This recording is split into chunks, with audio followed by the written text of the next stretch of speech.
Did you notice the moonrise last night? And the moonrise this morning? Yeah. So anyway, I walked up to the church this morning, and I saw all the mums lying the sidewalk. I could barely get in the front door. I saw the hoses lying outside for the car wash. I saw the love bucket for a kid named Jackson, whom we don't know. I thought about our friends from St. Coletta's who were here last week at this service, but were here earlier to sing in the choir. I thought about the Alzheimer's Foundation and trying to raise money for a sound system. Last night on the news, they had a basketball game. It was a basketball game for peace, which was held at Father Flager's church on the south side. There was a big walk for ALS this morning in downtown. And I realized that so many people try really hard to make a difference in this world. You know, a lot of us have our cause, and we like to contribute to that cause because maybe what we do makes a difference, and sometimes you probably wonder if anything makes a difference anymore. And so I walked around our property this morning, got a little philosophical. I looked at the bushes and the grass and the windows and the doors. I looked at the carpeting and the tile, the washrooms. I went in my closet and saw my overload of t-shirts and hats and mugs. I saw the styrofoam cups on the coffee table. I looked at the garage, the hoses. I looked at the piano, the organ, the sound system. And I was thinking, why is all this stuff here? Why do we have all this stuff in our building? And I guess we do it so that every week we can come here and maybe rediscover that each one of us somehow has a purpose in this world. From Jackson to St. Coletta's to the kids trying to cough up $50 to go to Great America, that we are here at this church for a reason. To make our life as good as it can be, and maybe to take some of the goodness that we receive and make life just a little bit better for somebody else. So I was wondering, are you content with where you are in life? Are you content with who you are? Are you content with where you are? I'm not sure what being content really means. You know, sometimes I feel content. There are also times when I get a little bit restless. And I keep thinking of that serenity prayer, which speaks to me and gnaws at me every single day. It's about God granting us the courage to change those things that we can change, that we have the humility to accept those things that we cannot change, and somehow have the wisdom to know the difference. I think about that every single day. And I'm probably not a lot different than most of you, because I get frustrated sometimes when I cannot change those things that I can't change. And I sometimes lack the courage to change the things that I really could change. And I guess one of the reasons that I enjoy religion and getting together with you once in a while is that I believe that as I get older, that wisdom is going to come. That I can tell the difference between what I can change and what I can't, and somehow have the humility to live in the middle of all that. Religion, personally, drives me crazy. And if it wasn't for you, I'd be in some religious nut house somewhere.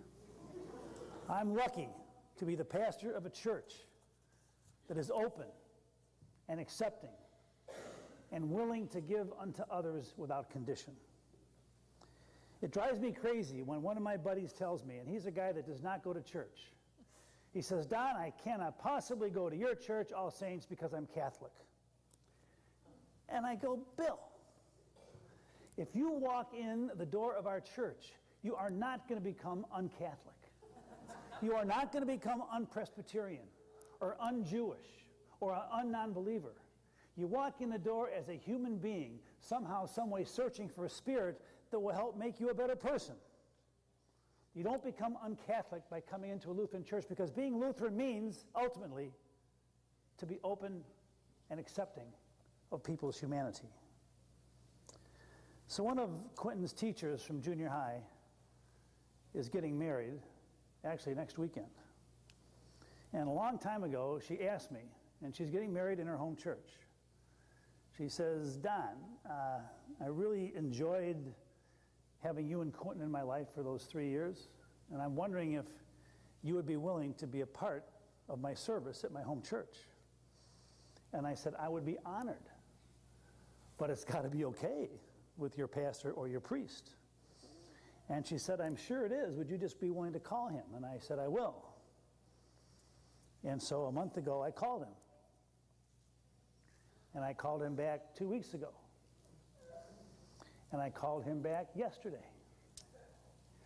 And I said, well, it looks like I'm not going to be part of your church because he never called me back. And she got really sad. She said, I'm sorry I asked you. I really feel guilty for doing that. And I said, hey. There are some things you can change and some things you can't. And all you can do is issue the invitation. And you know those words in the Bible where it says, ask and it will be given to you. Seek and you shall find. Knock and the door will be open. Guess what? It doesn't always work, does it? It sounds good in the Bible. It's a good preacher talk. It sounds great in church. But guess what? How many times do you seek and ask and knock and the door does not open? And this is one of those times. Some things you can change and some things you can't. You know, one thing I can't change is where I am right now.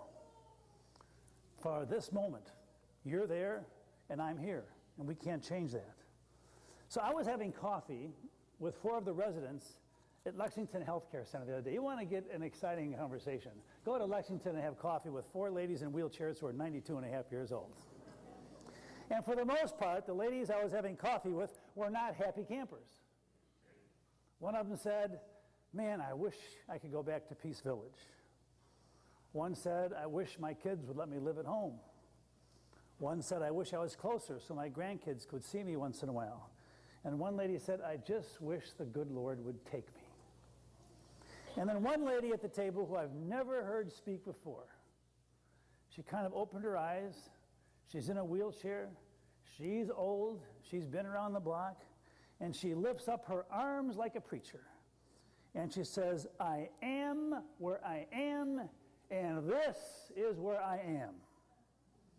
And she looked at us and pointed her finger and said, I've learned to make the best of where I am today. And I think you need to too. Someone once told me, Don, wherever you are is where you need to be. Well, if you're in a room having chemotherapy, is that where you need to be? Maybe it is.